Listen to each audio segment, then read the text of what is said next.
Hi everyone, let us start a new model, that is model number 4, which says meetings of shareholders and board. So let us go with the meaning and definition part of it. What does a company meeting means? Here, the general meaning of meeting is when two or more persons join together and start discussing upon some topic. It is called as a meeting.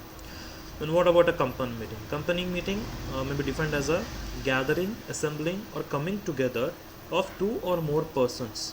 It may be by previous notice or might be a mutual arrangement for discussion and transaction of some lawful business.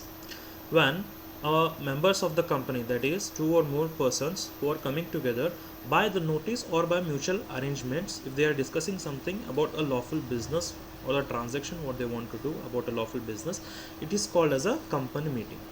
Here one definition is provided by K. Kishore: a concurrence or coming together of at least quorum of members. Here quorum means number of members by previous notice or mutual agreement for transaction business for a common interest is meeting. So this was related to the meaning and definition. Let us now check what are the types or kinds of meetings are there. Generally there are two types of meeting, that is meetings of shareholders and meetings of directors. In these two categories there are again subcategories.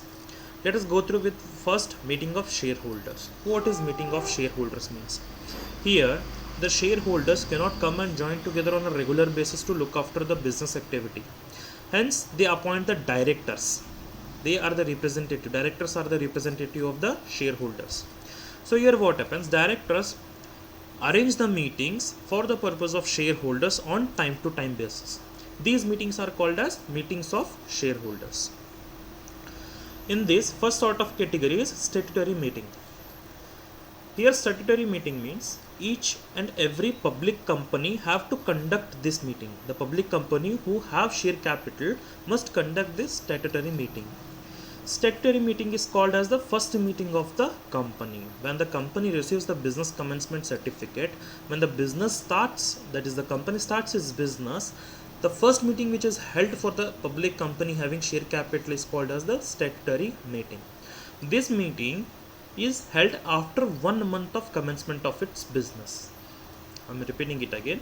The statutory meeting is held after 1 month of starting of the business, but within 5 months of the commencement of its business. So the time gap is, the meeting has to be held 1 month after the commencement of business, but within 5 months this meeting has to be held. That is called a statutory meeting. This meeting is held only once in the whole life of the company, that is when the company has started, at that moment only this meeting is held. That is called statutory meeting. Now there are a list of companies which do not need to hold this statutory meeting, which means these companies do not require to conduct this statutory meeting. The companies are a private company or a company limited by guarantee and having no share capital, or else it might be unlimited liability company, or a public company which was registered as a private company earlier, or else a company which has deemed as a public company under section 43 of A. Now for this statutory meeting, the notice of the meeting has to be sent. The directors are required to send a notice for the meeting to all the members of the company at least 21 days before, mentioning that in the notice that this meeting is a statutory meeting. The word statutory meeting should be included in that notice. And that notice has to be sent at least 21 days before the commencement of that meeting. Objects of statutory meeting. What is the objectives for conducting of statutory meeting? The statutory meeting is held to inform the shareholders about the matters relating to incorporation, allotment of shares, or else the details of contracts concluded by the company. All such matters has to be discussed in the statutory meeting. The main object here is the shareholders should know completely about the company. This is the main object. So hence all the incorporation related information or how the allotment of shares have been done, all such details and all other contract details have been disclosed to the shareholders. Now before sending a notice, a statutory report is prepared and that report has to be submitted to the members before they come for the meeting. That report is called as statutory report. The directors are required to prepare and send a report called statutory report to every member of the company at least 21 days before the date of the meeting, so that All the members can go through the report and they can see what all things they want to discuss with the management, that is with the directors. They can do it. So the statutory report has to be prepared and should be sent by directors at least 21 days before the date of the meeting. Now what does this statutory report contains? That is, the statutory report must set out the following information. That is the shares allotted. How many, the total number of shares has been allotted should be mentioned in that report, and the shares have been fully paid or partly paid up. Those things has also been mentioned in that statutory report. And the second thing is cash received. The total amount of cash received by the company in respect of all the shares allotted. It has to be mentioned in that report. An abstract should be there. An abstract of receipt and payments made by the company so far. It should be displayed to the members. The name and address and occupation of its directors, auditors, and also its manager and secretary should be mentioned in that report. Any contract which the company has been into or else the company wants to modify, that has to be mentioned into that report so that the members can come prepared with their decision whether they want to modify that contract or not. Underwriting contract. If the company has been into an underwriting contract with an underwriter, the reason why the company has an contract with the underwriter should be specified in the report. Arrears of call. Here the arrears of calls are related to the directors or else managers. If any director or a manager has an arrears of call, that has to be mentioned in that report. Commission and brokerage. If any commission or brokerage has been paid or should be paid to any director or manager in connection with the issue of sale of shares or debentures of the company is there, that should be mentioned in this statutory report. So these are the contents of the statutory report. Next is certification of report. Certification of report should be given, that is, this report is right or not. The statutory report must be certified as correct by not less than 2 directors, one of whom shall be a managing director, and the certified copy of the statutory report shall be filed with the registrar of the companies. So this was related to the certification. Now let us start with the procedure at the meeting, how this meeting will be conducted. At the commencement of the meeting, the board shall place a list showing the name, address, and occupation of the members of the company and the number of shares held by them. A list will be prepared. In that list, all the information related to the members, that is the name, address, occupation, will be mentioned along with the number of shares held by them. This list will be remain open for the inspection of the members throughout the meeting. This list will be kept open throughout the meeting so that all the members can inspect this list. The members present at the meeting may discuss any matter relating to formation of the company or arising out of the statutory report, whether previous notice has been sent or not. That is, the members who are present in the meeting may discuss any matter relating to the formation of the company. As this is a statutory meeting, any information related to formation of the company can be discussed, or any issues which the member feels about the statutory report might be discussed over here, whether previous notice has been given or not.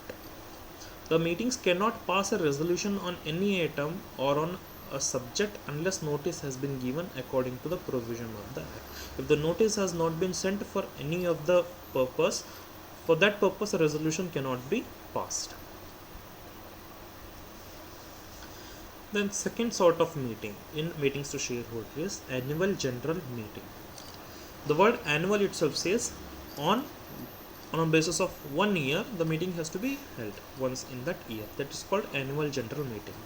It is a meeting of the shareholders which is held once in a year. It is not for a whole time, it is once in the whole year. The next year again the meeting will be held. That is called annual general meeting.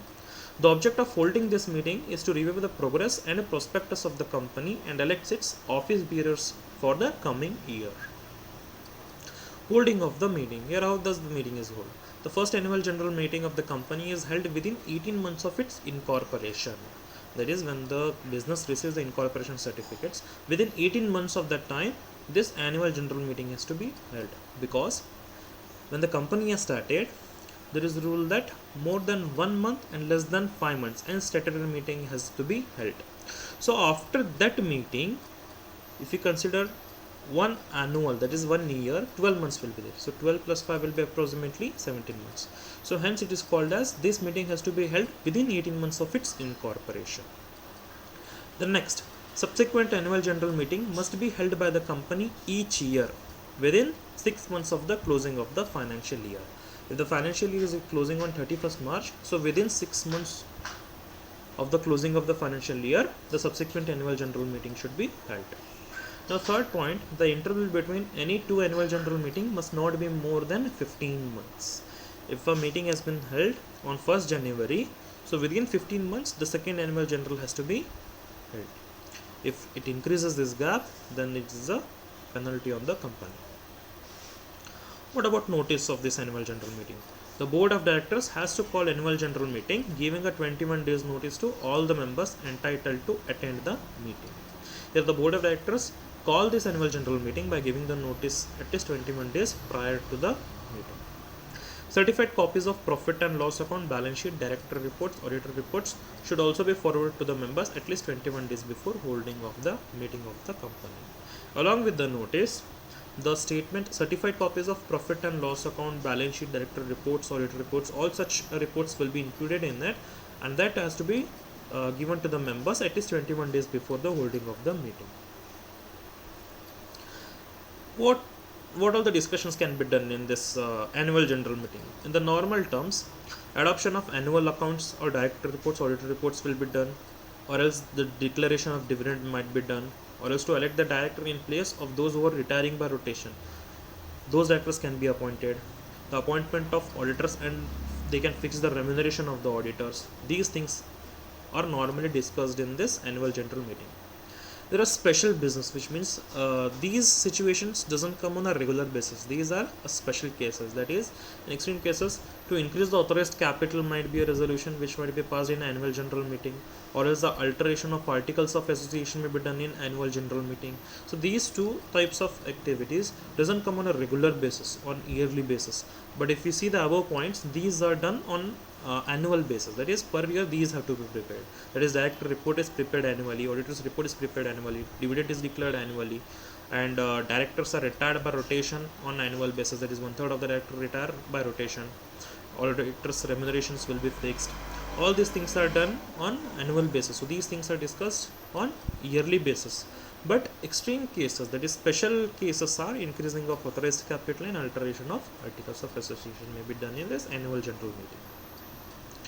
The next is extraordinary general meeting. What does this extraordinary general meeting means? It is a meeting held between two annual general meetings, which means these are the extraordinary meetings which are held between the annual general meeting, between two annual general meeting. There will be certain situations wherein the directors has to take the consent of the shareholders, which cannot be postponed for the next annual general meeting. So in these situations, a meeting will be called, that is called as extraordinary general meeting, for the purpose of taking the decision or passing the resolution. This meeting may also be called for the discussing of the following points. That is, if the company wants to alter any clause of memorandum of association, or else if they want to change its article of association, or else they want to change the scheme of the reduction of share capital, or any such special acts the company wants to do which cannot be postponed to the next annual general meeting. So in this situation, an extraordinary general meeting will be held and these resolutions will be passed. What is the procedure for conducting extraordinary general meeting? The extraordinary general meeting may be called by the directors or may be convened by the shareholders if the board of directors do not agree for it despite their requisite to call it. Here what happens? The extraordinary general meeting may be called by the directors by their own, or else a requisition can be done by the shareholders to conduct such meeting. Here the directors may call the extraordinary general meeting in accordance with the procedure laid down in the articles of association of the company. Here this meeting has to be conducted by the procedure laid down in the articles of association of the company. Next point is, shareholders holding at least 1/10 of the paid up share capital of company can make a requisition to the board of directors to convene such a meeting. Here what happens, the shareholders who are holding 1/10 of the paid up share capital of the company may request to the directors to conduct this extraordinary general meeting. So as per section 186, it says that If the board of directors do not conduct such meeting even after the requisition of the shareholders, so within 21 days, if such meeting is not held, then the shareholders may themselves convey the meeting, which means the shareholders may conduct themselves a meeting within 3 months from the date of their requisition. So this comes when the board of directors are not agreeing to the shareholders. So next point is, a notice of 21 days has to be given to members indicating the nature and particulars of the resolution to be discussed. The special resolution passed at extraordinary general meeting have to be filled with the registrar within 15 days, which means a notice has to be sent to the members of the company 21 days before, indicating the nature and particulars of the resolution to be discussed. And this special resolution passed at extraordinary general meeting has to be filed with the registrar within 15 days of time. So the last sort of category in meetings of shareholders is class meeting. Here the name itself specifies that class meeting, which class of category of shareholders are calling for this meeting. It might be a preference shareholders meeting or it might be an equity shareholders meeting. The article defines the procedure for calling such meeting. Such a meeting is called for the alteration in the rights and the privileges of the shareholders and for the purpose of conversion of one class of shares into another class. That is, preference shares are converted into equity shares. In such situations, these class meetings will be conducted. These 4 points were related to the meetings of shareholders.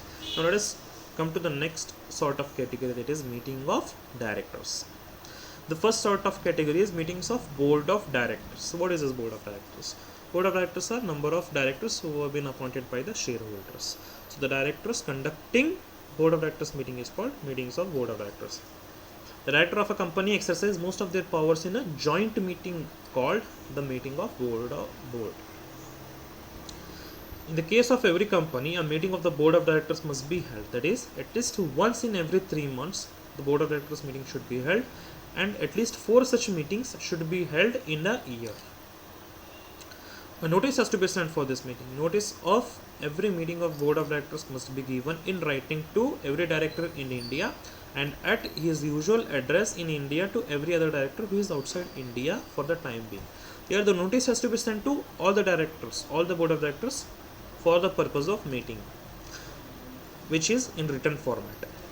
No doubt, if the director is present in India, the notice will be sent to him. The notice of meeting will be sent to him either to the post or any other mode. Now what about the directors who are outside India? Here what happens? On their usual address, it might be their residential house or it might be their any other office address on which the notice of the meeting will be sent for the directors who are outside the India for time being. Agenda has to be mentioned. The term agenda means things to be done. This is the agenda in the normal sense is the purpose for which we are gathering over for that meeting. It's called the agenda. Quorum. Quorum means number of members to be present in that meeting. Normally, there must be a proper quorum for every meeting. The quorum of board of meeting should be at least 2 directors or 1/3 of the total strength of the board of directors should be there for that meeting. Only in that situation the meeting can be started, or else it cannot be conducted. Board meetings are called for the following businesses, that is, to issue shares or debentures, or to make calls on shares, or to forfeit the shares, or to fix the rate of dividend, or to take loan in addition to the debentures, or to think over the difficulties of the company, or to determine the policies of the company. Next, second category is the meeting of committees of directors. We know that board of directors are there, minimum 3 and maximum 15 directors are there. So here what happens, the board of directors form the committee. If I take an example, if there are 15 directors in a company, a committee will be formed, 3 committees consisting of 5 directors in each committee, or based on the requirement committees will be formed, and those committees conducting meetings on the basis of the meeting is called as meeting of committee of directors. The committee should consist only the directors, no other members can be included in this committee. If I take an example, in a large company, routine matters like allotment, transfer, finance are handled by a subcommittee of board of directors. The meetings of such committee are held in the same way as those of board meetings. This is called meeting of committee of directors. Now next sort of category is meeting of creditors. Here what happens, the meetings which the company conducts with its creditors is called meetings of creditors. These meetings may be conducted for to make any changes in the arrangement with its creditors, or else new scheme may be arranged with the creditors to pay the payments, or any sort of meeting or discussion which they want to conduct, they can conduct in this sort of meetings. Next is meeting of debenture holder. Here meetings of debenture holders are held according to the conditions contained in debenture trust deed. The meeting has to be conducted as per it has mentioned in the debenture trust deed. These meetings are called from time to time where the interest of debenture holders are involved at the time of reconstruction, reorganization, amalgamation or winding up of the company. So these four categories were related to the meeting of board of directors. Now next category is conveying and conduct of meeting. How a meeting is convened and conducted. Right conveying authority, which means a valid meeting must be conveyed by proper authority. The right authority should call this meeting. Normally what happens, company secretary is the proper authority to call a formal meeting. Apart from company secretary, there might be a chartered accountant or there might be a cost accountant who can conduct the formals meeting. But normal in general sense, company secretaries are considered as the proper authority to call the formal meetings. Proper notice. A proper notice should be given with duly signed notice must be submitted to all members before the meeting. In that notice, the place of the meeting and time and date must be stated on that notice. Agenda. Every member of the meeting should be properly informed about the agenda, that is for what purpose this discussion is going on. Next is legal purpose. Every meeting which has to be held should be for a legal purpose. It should not be for illegal purpose. Requisite quorum. Requisite quorum is the number of members should be present for that meeting. If the number of members present for that meeting is less than the number of requirement, then that meeting cannot be held. That has to be postponed or should be cancelled. Presence of the right persons. Only legal members can be present in the meeting. If I take an example, if the meeting has been called for equity shareholders, so in that situation only equity shareholders can come and join for that meeting. Preference shareholders cannot come and join that meeting because the legal members who are right for that meeting should be attending the meeting. Proper presiding officer. Chairman is called as a proper presiding officer who conducts this meeting. We discussed about quorum. Quorum means what? Minimum number of members who have to be attending for that meeting. This is what number of members, that is quorum means. Now what is that minimum number of members? Here we have two categories, for public company and for private company. For public companies whose members are less than 1000, 5 members should personally present in the meeting. That is the quorum for the company, public companies who are having members less than 1000. And for the public companies whose number of members are more than 1000 but less than 5000, then 15 members should be personally present in that meeting. When a public company has more than 5000 members, in that situation at least 30 members should be personally present in the meeting. Then only the meeting can be conducted, or else it has to be postponed or cancelled. For a private company, 2 members personally present shall be the quorum for a meeting of the company. Next is postal ballot. What is this postal ballot? Postal ballot is a voting in an election whereby ballot papers are distributed to electors or returned by post in constant to electors voting in person at polling station or electronically via an electronic voting system. It applies on all the companies, whether private or public, who have the shareholders or the members of 200 or more than 200. For what transaction of this postal ballots are used? For what purpose these elections are conducted? Few of examples are mentioned over here. Here I have given sections as well as the description of that section. If you remember this section, it is well enough. If you don't remember this section, at least try to remember this description. It is section 3 says alteration of the object clause of the company, or else the alteration of the articles of association in relation to insertion or removal of provisions which are required to be included in the articles of the company in order to constitute it a private company. This is section 2 of 68. Section 12 of 5 says change in place of registered office outside the local limits of any city, town or village. Section 48 says that variation in the rights attached to a class of share or debentures or other securities. Section 68 of subsection 1 says that buyback of shares by a company. Section 151 says that election of a director. Section 180 subsection A clause A says that sale of the whole or substantially the whole of an undertaking of the company. So these are the normal transactions of business for which the postal ballot election can be used. Procedure for conducting postal ballot. Personnel to scrutinize. Here the board of directors shall appoint one person who is not an employee of that company. I will repeat. The board of directors appoint a scrutinizer to conduct this whole postal ballot election, and that scrutinizer is not an employee of that company, so that the transparency, the fair and transparency can be maintained in this voting process. Next, board resolution. The company must pass the requisite board resolution for postal ballot, and also the board must plan and fix recommended date and timing schedule for various activities and finalize the schedule of events. Once the board of directors appoint the scrutinizer, then the proper plan, the proper schedule should be prepared by passing a resolution at board. Next, a notice to shareholders should be sent. When a company is required or decides to pass any resolution by a company by way of postal ballot, it shall send a notice to all the shareholders along with a draft resolution explaining the reason, therefore requesting them to send their assent or dissent in writing on postal ballot, because postal ballot means voting by post or through electronic means within the period of 30 days from the date of dispatch of the notice. The notice shall be sent either by registered post or by speed post. There are three ways by which the notice can be sent: by the registered post or speed post, or through the electronic means by the means of email, or through the courier services. Next, publish advertisement. An advertisement should be published in at least in one local newspaper in the local language, as well as in one English language in English newspaper, stating that this ballot, postal ballot will be conducted by the company. Safe custody of postal ballot. There is a mistake over here. It is that SADE. It is a safe custody of postal ballot.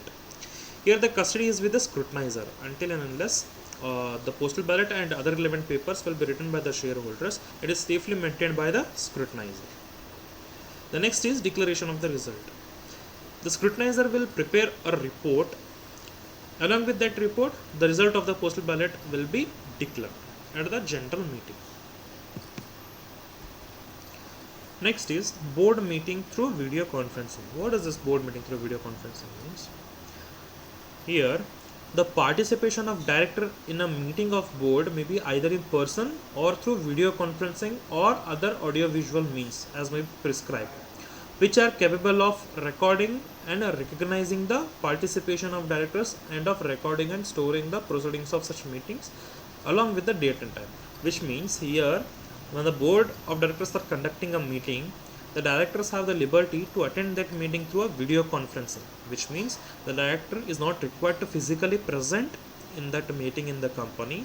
Apart from physically present, he might be in any situation in any part of the country, and he can attend that meeting through the video conferencing. He can participate in that meeting through the video conferencing. That is called board meeting through video conferencing. There is a definition provided. Rule 3 of the companies, that is meeting of board and its powers. Rule 2014 defines video conference or other audiovisual means as per this definition. Video conferencing or other audiovisual means, audiovisual electronic communication facility employed which enable all the persons participating in a meeting to communicate concurrently with each other without an intermediary and to participate effectively in the meeting. This was the definition related to board meeting through video conferencing. Now, the procedure for board meeting through video conferencing is, first a notice has to be sent, notice of meeting. The notice of meeting shall be sent to all the directors 7 days in advance. That is, the notice has to be sent at least 7 days prior to the conduction of the meeting. Next, prerequisite for participating through electronic means, which means a director intending to participate through video conference or audiovisual means shall communicate his intention to the chairperson in advance so that the company is able to make suitable arrangements in this behalf. If the director is intending to attend this board meeting through a video conference, then he has to communicate his intention to the chairperson who is conducting this meeting. Number of meeting. Minimum 4 meeting has to be held, not more than 180 days. That is, the gap should not be more than 120 days. 4 such meetings has to be held on board of directors between 2 consecutive meetings, which means 4 meetings has to be held and the gap between 2 meetings should not be more than 120 days. Meetings conducted through video conference will be counted for this purpose. Quorum. Quorum means number of members for counting the directors who are attending the meeting. We read that 2 directors or 1/3 of the directors should be attending the meeting. That is the quorum for board of directors meeting. If a director is attending through a video conferencing, even he will be counted for that purpose. Place of meeting. Here, for a video conferencing or by other audio video visual means, the venue is there, that is the place from where he is attending the video conference, should be only in India. If the director is present in India, any part of India, then only he will be counted. If the person is outside India, then the video conferencing cannot be counted as the director is present in that meeting. Minutes of the meeting. At the end of the discussion on each agenda item, the chairperson shall announce the summary of the decision taken on such item. That is called minutes of meeting. Now there are advantages and disadvantages of conducting a board meeting through a video conferencing or an audio visual means. The advantages are it saves time. Normally what happens, the directors are not in one place. One person might be in one state, another person might be in another state. So they have to travel, and the traveling time consumes a little bit of time to conduct the meeting. So to minimize that, video conferencing helps us to saving the time. Cost efficient. Even the traveling expenses can be minimized in this. So it will become cost efficient. The participants in different locations are able to work on the same electronic document, which means all the persons who are participating in that meeting will be on the same page. Now there are disadvantages for this video visual means. There is a restriction on the impose, that is the venue should be only in India. The directors who are attending through the video conference that meeting, that director should be only in India. The venue he is staying is should be only in India. If he is outside India, then he cannot be counted as the director present in that meeting. So this is one of the disadvantages. The second disadvantage might be the technical issue. If there is any sort of disturbance or there is a lag between the person who is speaking and the person receiving that audio, might be a technical issue. And third category is impersonal, which means the presence of that person physically in that board meeting is absent. He is somewhere else and is communicating from there. So it is a sort of discomfort. So it is called as a disadvantage. Next is e-voting. What is e-voting? E-voting is electronic voting. It is a term encircling several different types of voting, implementing both electronic means of casting a vote and electronic means of counting the vote. Here what happens, a person is casting his vote electronically. What happens, a person is casting his vote electronically and as well as the vote is counted electronically. There are 2 types of e-voting which can be identified. One is e-voting, which is physically supervised by representative of governmental or independent electoral authorities. That is, example, electronic voting machines located at polling stations. The person should physically come to that polling station and then cast his vote. This is one sort of e-voting. The second sort of e-voting is remote e-voting, where voting is performed within the voter's sole influence and is not physically supervised by representative of governmental authorities. That is, example, voting from one's personal computer, mobile phone, television via the internet. This can be done through e-voting. Voting through electronic means. Every listed company or company having not less than 1000 shareholders shall provide to its member facility to exercise their right to vote at general meetings by electronic means. The second is, a member may exercise his right to vote at any general meeting by electronic means, and the company may pass any resolution by electronic voting system in accordance with the provisions of this rule. Here it means every listed company should provide this facility which having not less than 1000 shareholders. So those companies has to provide this e-voting facility to its shareholders, and the vote casted in e-voting should be counted for passing the resolutions. Procedure to be followed by the company. First, the notice of quitting shall be sent to all the members, auditors and the company or directors either through registered post or through electronic means, that is email, or through the courier services. The notice shall also be placed on the website of the company. Not only the notice will be sent, as well as the notice will be displayed on the website of the company. The notice of the meetings shall clearly mention that the business may be transacted through electronic voting system and the company is providing facility for voting by electronic means. The notice must contain clearly mentioning that the company may conduct an e-voting. And fourth category is the notice shall clearly indicate the process and manner for voting by electronic means and the time scheduled, including the time period during which the votes may be cast, and shall also provide the login ID and create facility for generating password and keeping security and casting of vote in a secure manner. Here what happens, the notice must clearly indicate that login ID will also be provided, passwords will also be generated, and in that notice the time schedule and the time period in which the e-voting will be enabled should be mentioned in that notice. The company shall cause an advertisement in newspaper, that is in a local and English language. In both these languages, in both these newspaper, an advertisement should be made to be published not less than 5 days before the date of beginning of voting period, which means before 5 days of the voting, the advertisement should be made in the newspaper in both the language, one in local and one in English. The e-voting shall remain open for not less than 1 day and not more than 3 days. The e-voting should be kept open for minimum 1 day and maximum 3 days. At the end of voting period, the portal where voters' votes are cast shall forthwith be blocked. At the end of the voting period, that is 1 day or it may be 3 days, after that period, the that website should be blocked. The portal should be blocked so that no other votes can be given. Procedures continued still. The board of directors shall appoint one scrutinizer here. This is one of the steps. And the scrutinizer shall, within the period of not exceeding 3 working days from the date of conclusion of e-voting period, should unblock the votes, and he should count the votes. At least 2 witnesses should be present in that counting. And those 2 witnesses should not be employee of the company. And after that, he has to make a scrutinizer's report.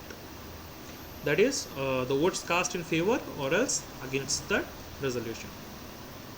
And after that, the scrutinizer shall maintain a register either manually or electronically to record the assent or dissent received, mentioning the particulars of name, address, folio number or client ID of the shareholders, number of shareholders held by them, nominal value of such shares, and whether the shares have differential voting rights or not. All these things has to be maintained and registered. It might be a manual or electronic. The register and all other papers relating to electronic voting shall remain in safe custody of the scrutinizer until the chairman considers it. The result declared along with the scrutinizer report shall be placed on the website of the company. That is, the result will be displayed on the website of the company. That is, whether the resolution has passed or not. There are advantages and disadvantages of e-voting. The advantages is reduction in cost and paperwork.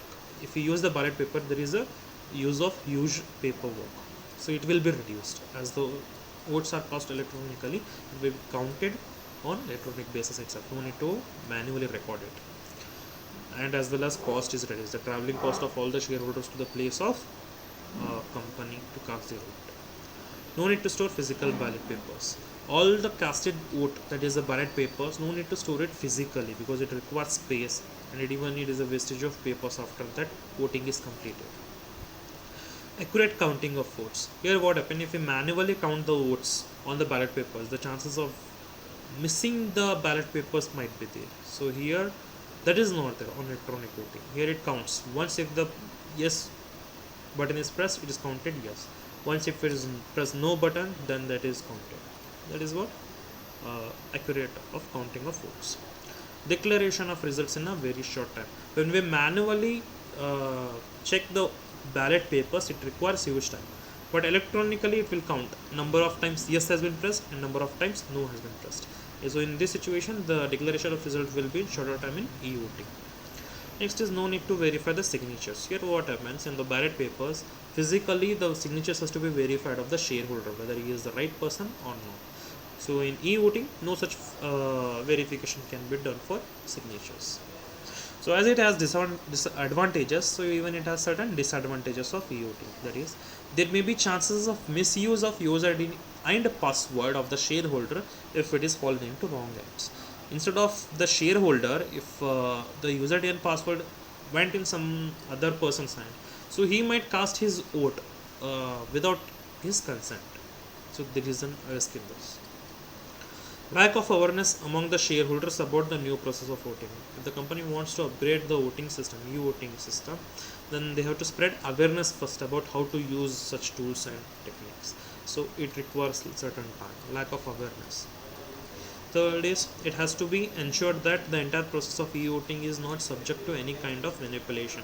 Here what happens, the shareholders might feel that there might be any sort of manipulation which might be made by the directors or might be some other persons. So that has to be taken care. No option is available to the shareholders to modify the cast rule. Once if he has pressed in the favor of that resolution, then that is done. He cannot modify his vote. Next is about resolution. A resolution is legally binding decision made by limited company directors or shareholders. If a majority vote is achieved in the favor of the decision, a resolution is passed. Here normally what happens when a decision is taken in the favor, that is called as the resolution itself. So there are three types of resolution normally. So let's go one by one. First is ordinary resolution. What is ordinary resolution? A resolution passed by simple majority of shareholders vote. Simple majority means 51% of votes. Used for all matters unless the Companies Act, the Articles of Association and or a shareholders agreement stipulates the need of special resolution. Which means until and unless the Companies Act or else the Articles of Association or else the shareholders or else an agreement that stipulates that needs to be for a special resolution. All such resolution other than this can be passed in ordinary resolution. The majority of ordinary resolution must be filed with the company's house.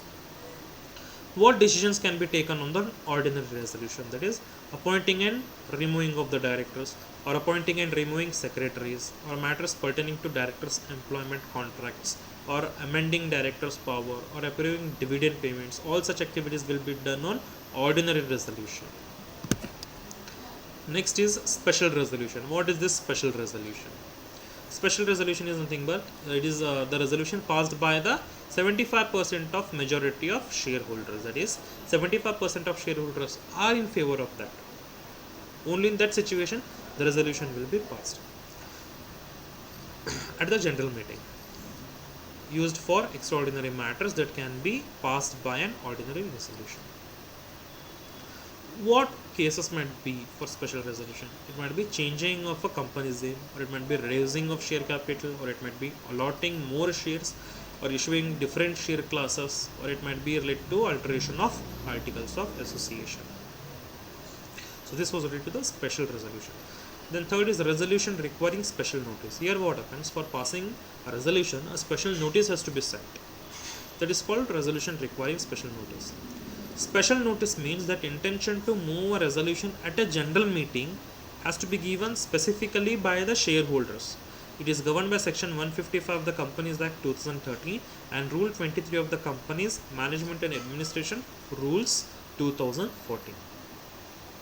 Matters that require special notice, that is to appoint a person as auditor other than retiring auditor, or providing expressly that the retiring auditor shall not be reappointed, which means the appointment of direct auditor is being done here other than retiring auditor, and it has been expressly said that the retiring auditor shall not be reappointed again. So in this situation special notice has to be sent. Or else to remove a director even when he is in his contract period. Directors are normally appointed for 3 years.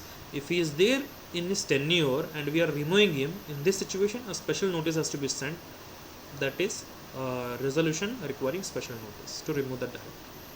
If you are appointing somebody as director in the place of director so removed, in this situation also a special notice will be sent for passing the resolution. So these were the three types of resolutions. Next is power of tribunal to call meeting of members. Here what happens, earlier we have discussed that if the board of directors are not agreeing for the requisition of the shareholders who want this meeting, even after that the board of directors are not conducting that meeting. So in this situation the tribunal can come into and call the meeting of the members. If for any reason it is impracticable to call a meeting of a company other than an annual general meeting in any manner, in which meeting of the company may be called, or to hold or conduct the meeting of the company in the manner prescribed by this act or the articles of company. The tribunal may either suo motu or on the application of the director or member of the company who would be entitled to vote at the meeting. So it has 2 points, subcategories. That is, first, order a meeting of a company to be called, held and conducted in such a manner as the tribunal thinks fit. So in this situation, what happens? As per the tribunal, it thinks it is fit. So as per their thinking, the meeting may be called, held and conducted. Second category is, give such ancillary or consequential directors as the tribunal thinks expedite, including directors modifying or supplementing in relation to the calling, holding and conducting of the meeting, the operations of the provisions of this act or articles of the company, provided that such directors may include a director, that one member of company present in person or by proxy shall be deemed to constitute a meeting. Any meeting called, held and conducted in accordance with any order made under subsection 1 shall for all purpose be deemed to be a meeting of a company duly called, held and conducted, which means as per the section 1, the above mentioned thing, if the meeting is held, it is called the meeting has been conducted. Next is proxy. What is this proxy means? Proxy means a person being the representative of a shareholder at the meeting of the company, who may be described as his agent, who carry out which the shareholder has himself decided upon. Here proxy means, if I am called for the meeting, if I am an equity shareholder of any of the company and the equity shareholders meeting is being done, then in situation if I am not able to go and attend that meeting, I will appoint someone else instead of me to go and attend that meeting and cast the vote in the favor of me. This is called proxy. And the person to whom I am sending may be the member or may not be a member of that company. That is called proxy in the meeting. So here the fourth module is concluded, that is meeting of shareholders and board. If you have any doubts, don't hesitate to contact me. Thank you everyone.